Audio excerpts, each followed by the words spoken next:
Salam Indonesia, Anda menyaksikan berita terkini bersama saya, Made Sukadana Karang. Pemirsa, objek wisata di Kabupaten Gianyar ditutup selama pelaksanaan pemberlakuan pembatasan kegiatan masyarakat PPKM darurat. Terkait dengan itu, penyekatan dilakukan di kawasan wisata Ceking, Tegalalang, Gianyar.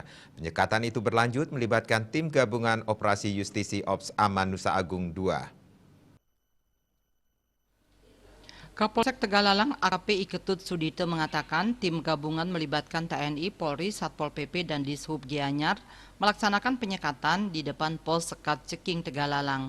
Ini dalam rangka pelaksanaan PPKM darurat COVID-19 di wilayah hukum Polsek Tegalalang. Penyekatan menyasar pengendara sepeda motor dan pengendara roda 4.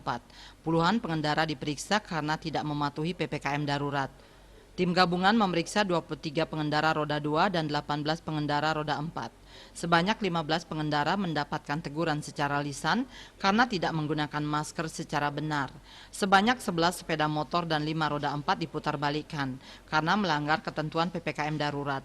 5 pengendara diberikan sanksi tindakan fisik berupa push-up karena tidak menggunakan masker. AKP Sudito menambahkan, selama operasi penyekatan, jalur di kawasan wisata Ceking tidak terjadi kemacetan lalu lintas. Wirnaya Bali Pos melaporkan. Pemirsa, untuk mencegah penyebaran COVID-19, ingat pesan Ibu, selalu terapkan 3M, wajib memakai masker, mencuci tangan, menjaga jarak, serta hindari kerumunan. Dengan penerapan perilaku 3M, Indonesia segera terbebas virus corona menuju Indonesia maju. Tetaplah bersama Bali TV. Salam Indonesia.